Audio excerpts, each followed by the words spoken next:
Hi, everyone. He's got Oracle from me, on the Brent left. Graham, Thursday night, 9 o'clock, time for the Handicap Rugby Chat that matters. Well, let's hope that you can hear us, because between the Oracle and myself, we've both got load shedding, and I happen to know my Wi-Fi is giving problems. What a great place that we live in. So let's welcome the guest. Now, he's sitting in the dark, looking pretty good in the dark, I'd have to say, Gavin Cohen. Gav, welcome back to the show.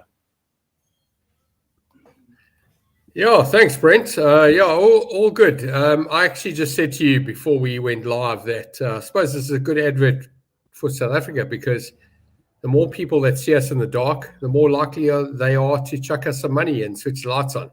So yes, I do have a light that's it's got one of those battery-powered globe things.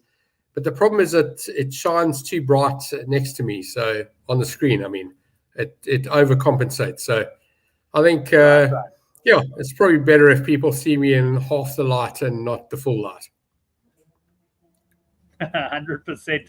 Well, let's see. I see, and I must apologize. My computer is hanging. Everything seems to be going wrong technically tonight. But we got quite a bit to talk about. We got 8 URC fixtures, and then we've also got. We're just going to touch on it. I don't think there's too much detail out yet in terms of betting and fixtures. Well, there's fixtures, but I don't think we got too much. But we'll touch on the Dubai Sevens. Are you looking forward to the Sevens? I know you usually go to Cape Town. So now that I'm living in Cape Town, Brent, I've been to I went to the Sevens World Cup last year. I went to the Cape Town Sevens as well. And my favorite tournament was the 2019 one. And obviously there was that COVID break. But I'll tell you what, it was very, very cold. I arrived with a T-shirt and flip-flops and a pair of shorts. And by the time the sun went down, my gosh, it went below 20. The wind was blowing. It was horrible. And I don't think they warn you. So these guys come down from Joburg and Durban, where it's super hot in summer, and they get down to Cape Town, and suddenly they're at the top of the stadium at 6 o'clock or 7, or not 6 o'clock, sorry, 8 o'clock in the evening when the sun goes down, and suddenly you're going, well, this is not what you sold me.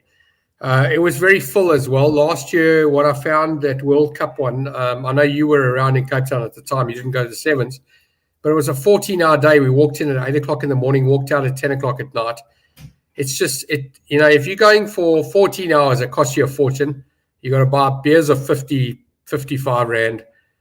And, biltong is 70 Rand and this and that. And, family of 4, you're in for 2.5 to 3 grand for the day.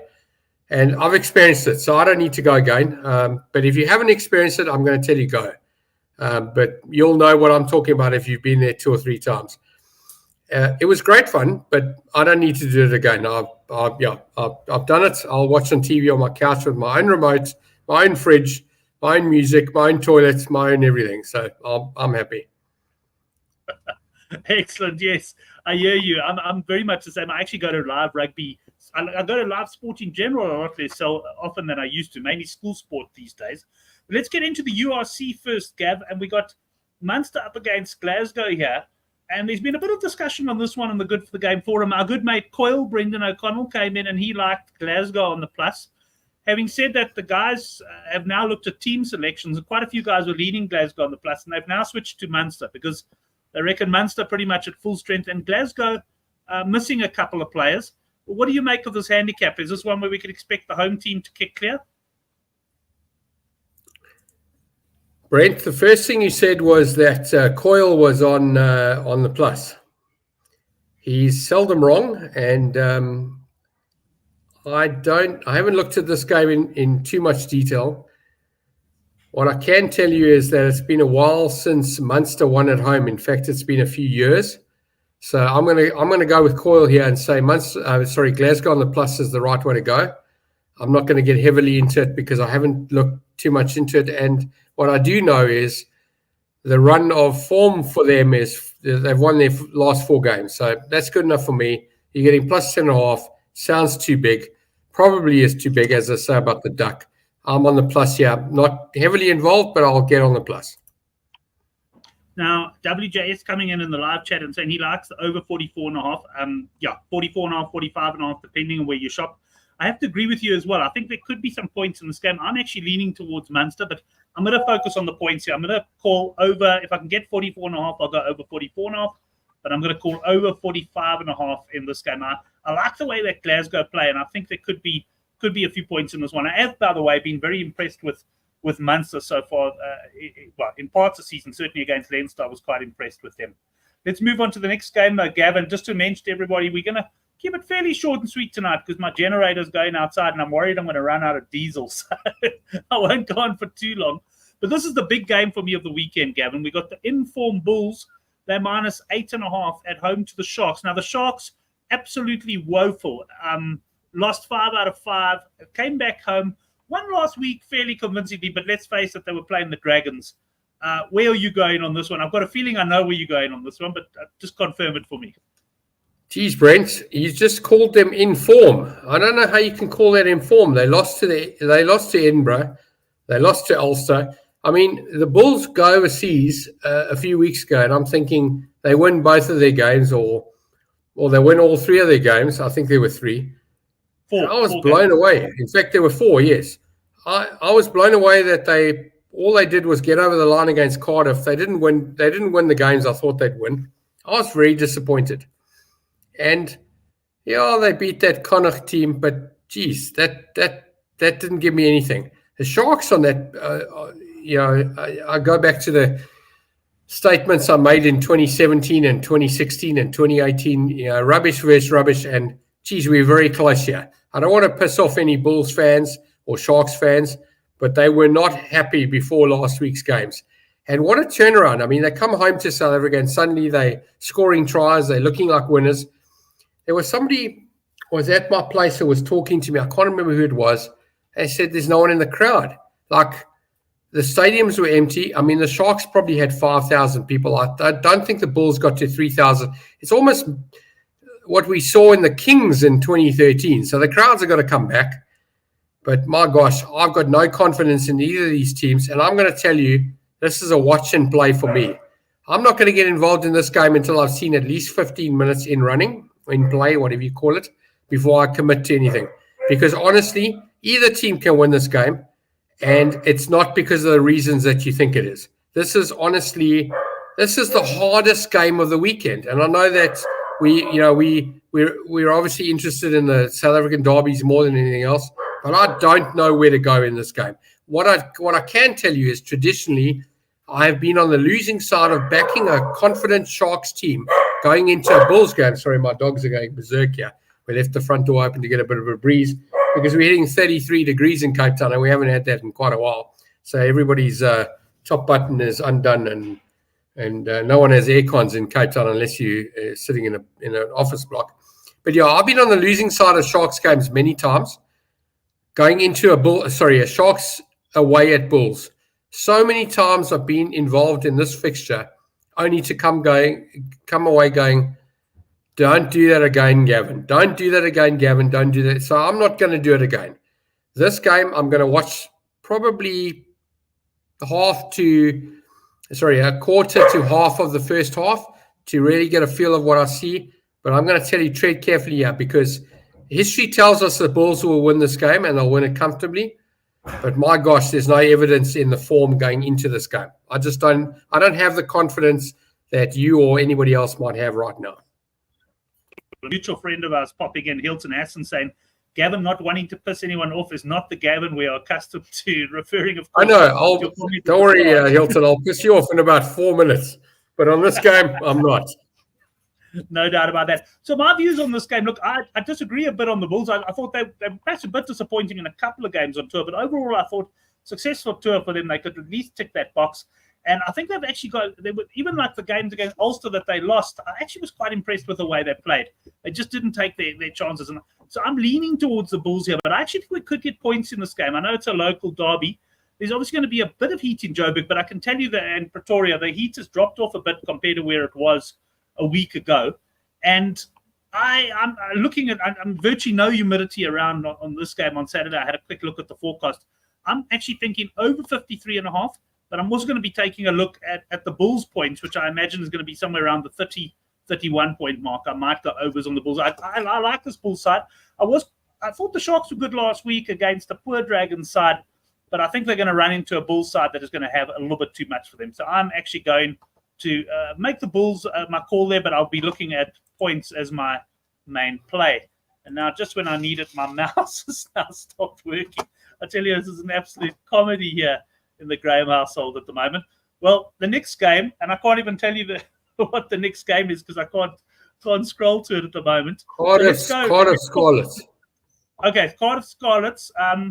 I can't quite remember if you got the handicap there, Gab. Otherwise, I'll go into the South African games that I know while I try and get my mouse working. And by the way, my mouse on my computer doesn't work, so I'm in a real shambles. But let me see if I can get this going. Okay, you talk on Gab. I tell you what, let's talk on the Lions. The Lions game, they're against the Dragons, and I think the handicap on that game is 28.5 points, which is not actually enough. where I predicted it. Not enough. You reckon it's got to be bigger? You talk on there while I replace mice, please. Geez, Brent, this could be 50, 56, never mind 26, 58, never mind 28, whatever it is. They've missed 20 points here. The Lions are probably going to score. I mean, they scored, what did they score? 60 or 61 or 59 the other day. This Lions team is on fire at home, and this is just. The Sharks scored 69. Don't be surprised if the Lions score 80 here. And I'm not joking. This is race over. This is whatever minus you like, just take it. This Lions team, and I'm chuckling because I almost have the confidence I had when they got to that first Super Rugby final in 2016, 27, whenever it was. This Lions team is going undetected, under the radar. Geez, and I promise you, in Cape Town, at Food Lovers in Boertjesig, I'm happy to wear my Lions shirt on a Saturday morning. And oaks are coming up to me. Normally I get more confrontation than conversation. I'm getting more conversation than confrontation today. I'm like happy in Cape Town to put my Lions shirt, going to the deepest, darkest Boertjesig Food Lovers, which is probably the best in the country. And oaks to just chat to me. No one wants to fight with me. It's unbelievable. Lions will demolish this team. In fact, whatever the record is for this Dragons team in South Africa, Lions are beating it on the weekend. This is race over by a country mile. The guys did chuckle at me when I handicapped this at 28.5, but that's not to say that's where I think the game is going to finish. I just had a feeling that the bookies would do that. I'm just opening on my phone some of the betting and that on the other games, but let's stick with the South African game. And guys, sorry, I can't even change the banners or anything at the moment. That's fine. Honestly, Brent, this game will be closer to 50 than it is to 30. That's all I can say. I think I think people are way out on this. I mean, the bookmakers are way out on this one. They really are. This is not going to be not going to be close. No, I mean, I see WJS gave us the points line for the Scarlets game. And that was +8 Scarlets and 49.5. So we can jump back to that game. You got any views on that? It's not a game I'm going to be. Cardiff minus. Cardiff minus, and I think this is quite a lot of value. In fact, this might be. I say might be because I haven't had my bets yet, and I'm a late punter when it comes to the rugby. I normally take my bets on. An early bet for me would be Wednesday night. I'm likely to only take them tomorrow afternoon. For me, the minus here is definitely the way to go. And I'm thinking this should be closer to 20 than it is to 10. So 8 is way too low for me. But it's not as low as the Lions game. Let me stress that to Hilton and everybody else that's watching. Bet of the weekend here is take whatever Lions minus you want. Don't have to watch the game. Just phone your bookmaker after the game and say, have you paid me? Because that's all that's going to happen here. This is race over. Right, you want to double? Stick the minus of this game into it because Cardiff minus and you're done. Right, I managed to at least get the caps here on my phone, but just go through some of the live comments, which unfortunately I can't bring up. Stephen Mark saying Lions points, and then WJS, thanks for giving me the handicaps and points lines on the other game. So let's move on to the next local game though, and that's Stormers against Zebra, Gav. And here we got the Stormers line minus 33.5. Now I must admit, sometimes when you handicap the games, the bookies are wrong if they fall out from you, and other times you acknowledge that you're wrong. So I handicapped this game minus 23.5. It was the only one that I was out on, and I'm not backing. I'm acknowledging that I was wrong on the handicap here. Handicap should have been bigger, and it opened at 33.5 and seems to have settled there. We got a points line of 62.5. So 62.5 and 33. suggests that there will be, the away team will probably get about 10. They're not getting 10. This is the rubbish the Lions beat. Although, hang on a second, let me just throw a caveat or whatever they call it in the Latin language. Be careful here, because this Stormers team has not switched the lights off either. This is like the Lions, like the Bulls and the Sharks. I'll be very scared here. Yes, the Stormers will win this game. It feels like it should be 50, but the reality is I'm gonna stay out here because I need to see the Stormers at home showing me they can play Stormers at home rugby. I'm out in this game. I'm not even going to give an opinion. I need to see evidence. In fact, I suggested earlier I needed 20 minutes or 15 minutes of that other game, the Sharks game, to decide, the Bulls Sharks game, to decide where I'm going. This game, I probably need to make a decision at halftime. And Brent, honestly, I'm at a quarter unit at halftime. The Stormers team has not given me what I thought they would. I've lost. Let me just give a bit of a baseline here. These last 4 weeks, I've won on the Lions and I've won nasty on the Lions. I've won on the odd Irish team, and when they've played these European derbies together, I've won a little bit of money. But let me tell you, I've just paid in buckets on the Stormers, I paid in buckets on the Bulls, and I paid in buckets on the Sharks. I'm down on URC. If it wasn't for the Lions, I might be, I don't know, calling a council line for suicide watch or something, because I would have been out. Honestly, the Stormers, the Sharks, and the Bulls have started the season off so badly that I had so much more confidence in them, and I got irritated because I put more money on those games than I should have, and I put less on the Lions because I always hear Henrik, and I'm using my hand here, in the back of my head telling me I'm biased, and the reality is the Lions have been the best South African team by a country mile in these last 4 weeks. So I'm going to tell you, tread very carefully here. This is a proper first showing for the Stormers at home. Despite the lack of competition, this is a dangerous game. Do not contact Granny. Do not contact Daddy or Mommy. Just go in here with real caution. Make a decision at halftime. If you're really confident, you've heard me say it, be careful. This Stormers team is not what it looked like it was last year. I'm very scared of the Stormers team. I don't know what to make of them. This could be, before you say anything, this could be 32, it could also be 34, and it could also be 15, and it could be 55. I don't know where it's going. Okay, well, good news. My mouse is working, so I can at least bring the banners and the comments up now.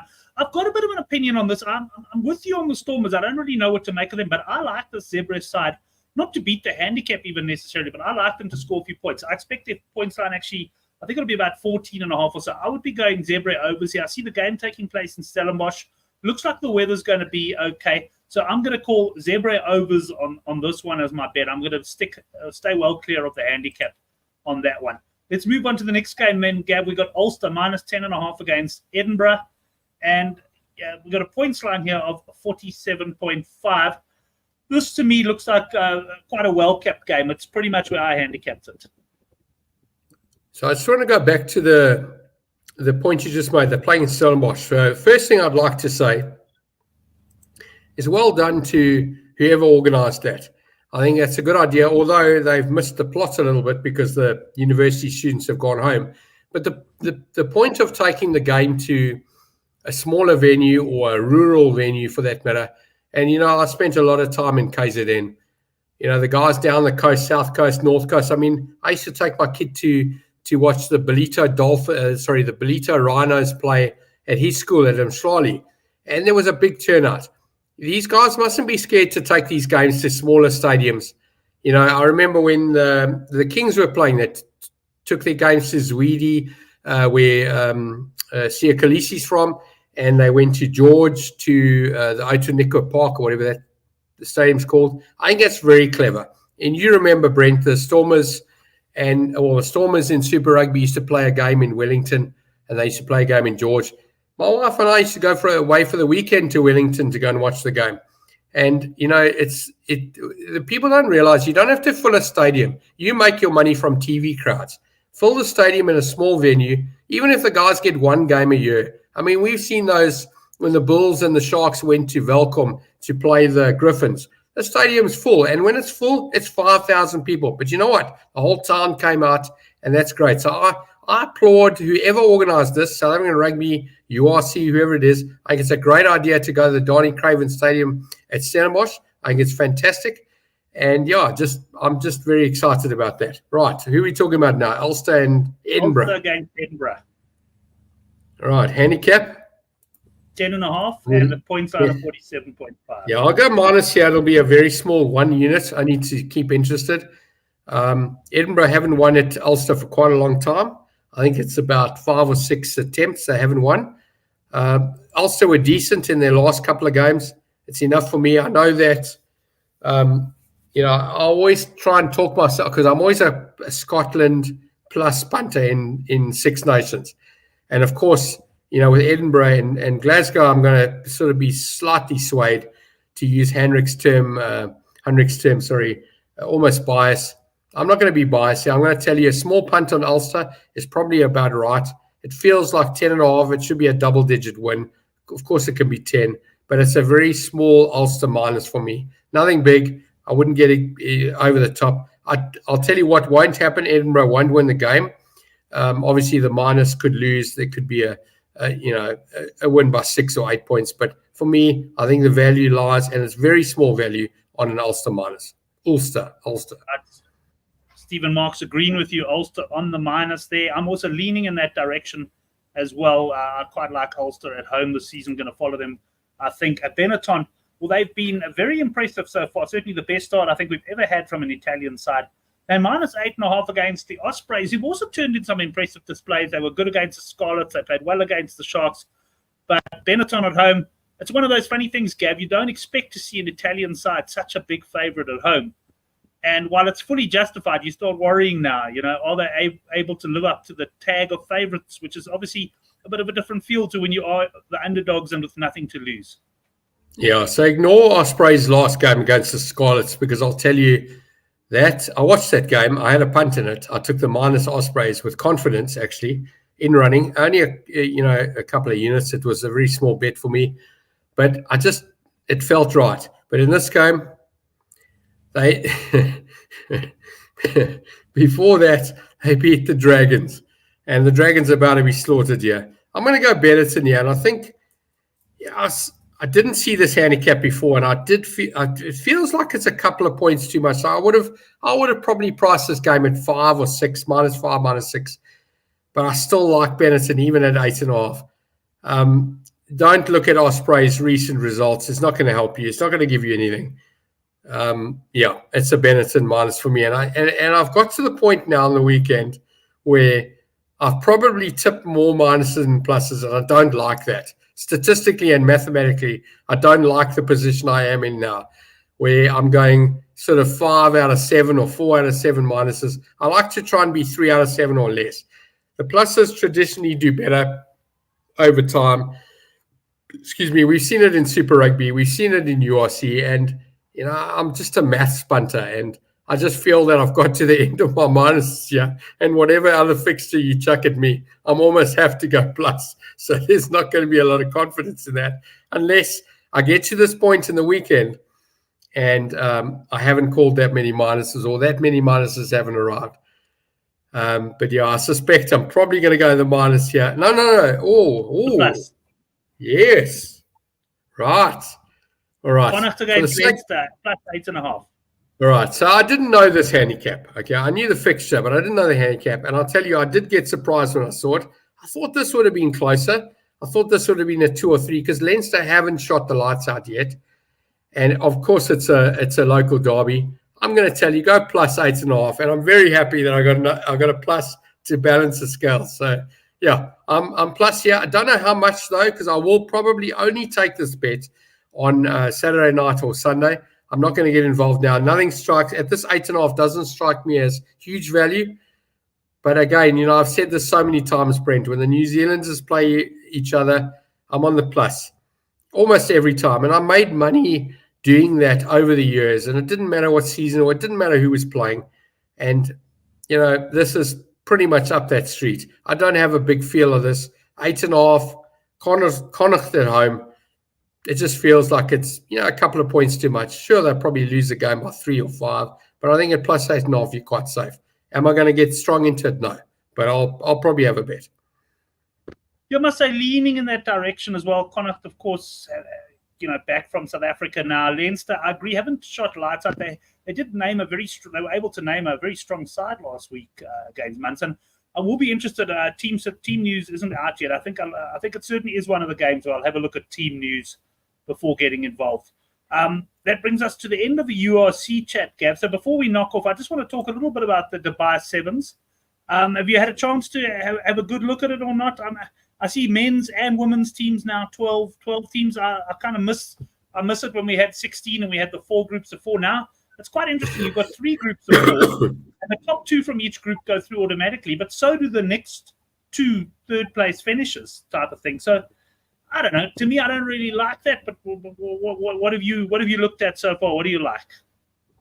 Well, Brent, I'm going to start off by saying that Coyle. I remember the days when Coyle was a scorer or linesman at the Sevens. And that was my favorite moment because he was in our rugby WhatsApp group and he was telling us about what was happening on the ground in Dubai. This has always traditionally been the first tournament. And I'm hoping Sean Nicholas is watching Rugga Bugger because, him and I used to chat before every start of every season. And I had nothing to give like. I used to feel like a complete chop because I had nothing. And he'd come up with all these stats and this is this and this and that. And I'd say to him, but Sean, we haven't seen anything. And, I don't know. And what I've noticed is in the betting, South Africa and New Zealand in the same group, same pool, and they first and second favourites. So as much as France 2023 Rugby World Cup, were moaning about how they were seeding teams, how the hell do you have South Africa and New Zealand first and second favourites in the tournament in the same group? That's just stupid. I don't know who you are, but that whoever it is, if they're watching the show. It's probably because South Africa faded so badly last season. I don't think we finished in the top 4 in the end.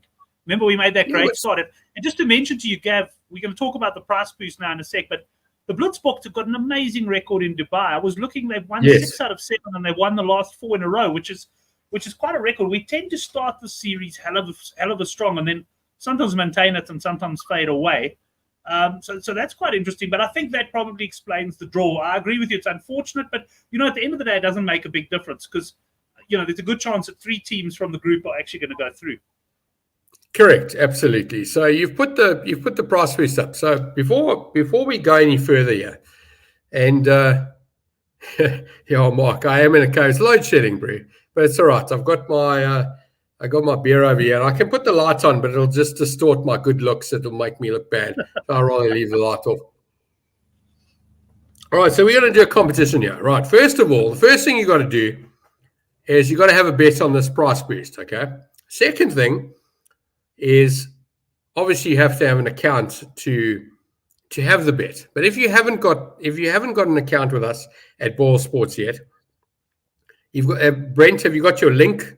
I put the link here. The link is in the description box below. And obviously, you've got your affiliate link to get people there. We're on Good for the Game. Yeah, you can click it on the description box below. Okay, so you got to click on Brent's affiliate link, right? That's your next step. And then I want you to tell me. Okay, let me just give you a bit of backstory. So I was chatting to Brent earlier. He's been in the fuel industry for a while. He's going to like his story. So I'm looking at getting involved in a petrol station. So him and I were chatting about how many liters of petrol it was selling every month. So you got to guess the closest. I'm going to get the answer on Monday. So I'm not going to get the answer. I might get it tomorrow. How many thousand liters of petrol is the Shell garage in Sutherland, right? Northern Cape, Sutherland, selling every month. Now, this is going to be pure speculation because you got the facts I can tell you is there's about 2,000 people in the town that live there.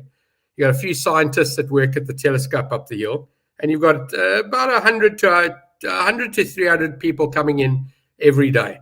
So he said 50,000. I said 100. So we've got to believe it's somewhere in between. So the person with the closest 1,000 to the 1,000 liters of petrol sold by this garage, the Shell garage in Sutherland, in a month, gets a 250 Rand voucher. The next thing is, I want you to tell me for a 500 Rand voucher, what the difference between the lowest scoring URC team this weekend and the highest scoring URC team. So if you go by what I said earlier, Lions are going to score 80, and let's say, I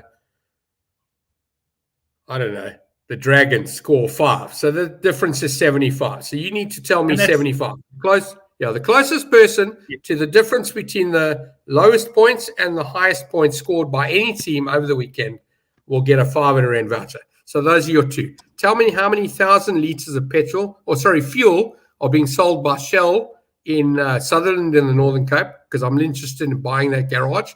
I'd really like to know your answer. And secondly, the range difference between the lowest and highest scoring URC team this weekend. With regards to sevens. Sorry, carry on. It's quite funny that you use the Lions and Dragons there, because they actually play each other. It could turn out that exactly. way. Exactly. It could come in the same match. Correct. It could. So look, I'm putting it out there. We've got guys watching. They probably I'm just shoving a couple of examples about how you can enter there, guys. And we'll say that we'll keep talking through the best bets, but I think that liters one could have confused. All right, hold on. One more thing. One more thing for Brent here. Have you got your affiliate link, Brent, in the description? Yeah, it's in the description box below. Yeah. Okay. Yeah. If you click on Brent's affiliate link and you come through with a link, I'm going to double whatever I said earlier. There you go. Okay, 100%. We'll see. The guys haven't entered anything yet, but we'll see what they come up with there. Gav, as far as the match betting and that sort of stuff, is it the sort of thing you get involved in? Do you look to do multiples? I mean, I must say, I find sevens, I'm a bit old school. It goes very fast for me. But yeah, I don't tend to get too involved. I might just have a bet on this price boost on the Blitz box. Yeah, Brent, I used to bet on every game, man. And then one of my mates, a very good rugby punter friend of mine, said to me the one day, why are you putting the same amount on every game? Pick the games you like. Have a couple of bets. Don't bet on every game. So you got 45 games in the weekend. Well, that's how it used to be. I don't know how many there are today. Let's say there's 35. He'd say, pick 10 of them, have a go, pick another 5, have a half a go. And he said, if you know your rugby, you'll show profit on Monday morning. And he's right. So I'll go into this game. I don't bet on Monday or Tuesday on sevens. I'll go in on Friday night, Saturday morning even. I mean, the first game's at just after 8 o'clock Saturday morning. I'll probably have my first bet at 7:45. It's that kind of thing. And I'll probably pick 5 or 6 games. To win the tournament, it's a difficult one. Yes, you're right. South Africa's won the last 5. 5-1 is a good price. Of course, it's a good price. From a statistical, mathematical point of view, it's a no-brainer, actually. But, geez, anything can happen in the sevens. We have no idea who's going to show up. It's the first tournament of the season. Next week, let me tell you, they're coming to Cape Town. If they win this tournament or they come very close, you're not going to see 5-1. You're going to see 2-1 or 22-10 or even 18-10. So if you like South Africa and you've done your homework, come and take it. Otherwise, if they do win, you're going to get a better price. And if they get horribly smashed, you might even get 10-1 in Cape Town next week. Yeah, and I see Roscoe Speckman is back for the Blitz box. So let's hope for a nice, strong start. What's he, 50? He's my age, that guy. He's an ancient guy. He's been around the block a few times. Right, let's just go. Your best bet for the weekend, Gav. Lions minus by a country mile, and I'm not joking. You can double up, treble up, quadruple up. You will be paid. That's race over. There's only one result there. Nice, confident call. I must say, I have been impressed with the way the Lions are playing. I will be out with my newsletter at some stage tomorrow. I must tell you, last week we bounced right back to form. We had the Bulls over 36.5 points. But more importantly, hit royal victory in the Summer Cup at 70-1 a win and 13-1 a place. I don't often tip horse racing bets, and that was, of course, because of the connection with Chris Sturdy. You can sign up for the newsletter in the link down below. Gav, before we knock off, let's see what some of the guys say. Johan Estes, and he's entering. He's saying 69,000. Johan is going for there, so thanks for that entry. But Johan and everybody else, please go Google this petrol station. You have to see it. It's classic. The pumps, and even Brent said to me, he's been in the fuel industry for many years. He couldn't believe that the pumps are on the side of the road. There's no forecourt. You drive up to the pump, and the Ike will literally stand on the pavement and put petrol in. This is proper small town. If you haven't been to Sutherland, this is an unbelievable town. The stars are out at night. It's beautiful. It's a great place, and that's more than likely where I'm going to go and retire. So yes, I'm looking for a business over there. And 69,000, I'm going to tell you, too low. It's closer to 100. Must be. It has to be. I must say, Gavin's spot on. I've never seen a forecourt where you pull off on the side of the road and you literally. I think you said that might be illegal, Brent. Oh, I reckon if you're going to redevelop that site, the council are going to say not a chance. It's a provincial road that's running through there. I've never seen anything like it in my life. Just to mention, guys, if you're on the live chat, we want to know the difference between highest and lowest scoring teams in the URC this week. Johan Esthuizen is coming at 54 points. Oh, look, listen, 54 is a good. 54 is a good punt, and of course 69,000. I think 31,000 too low, but we'll know at least by Monday. Well, at the moment, Johan's looking pretty good because he's the only guy to pop in. He's the only one currently. He's winning, correct? What I will say is, because some of the guys may have taken some time to absorb the comp, we'll open this up to the live chat. I mean, not the live chat.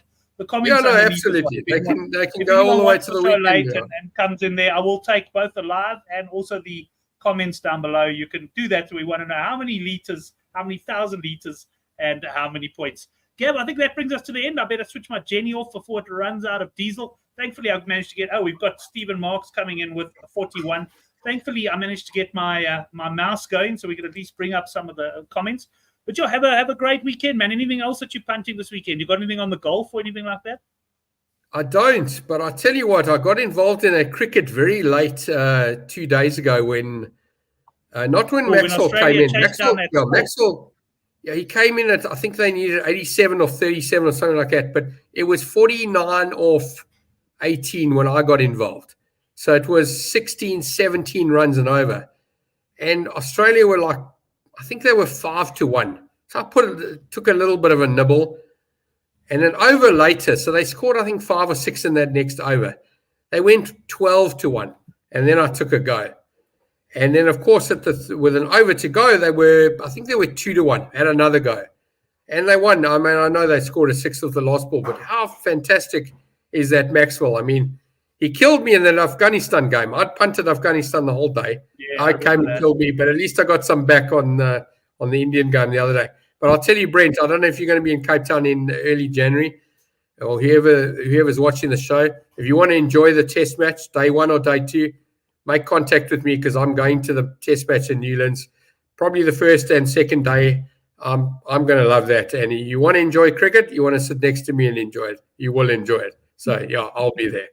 Looking forward to that. Right. Hilton, if you're still watching, mate, go watch the cricket there with Gavin. Gavin, thanks very much. Thanks to the guys in the live chat. Sorry about the technical hitches early on.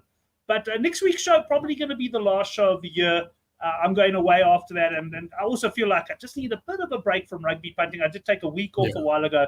But just a break so we can be fresh and ready to go for the next year. Thank you, everyone. We will see you next week at 9 o'clock for the Handicap Rugby Chat That Matters.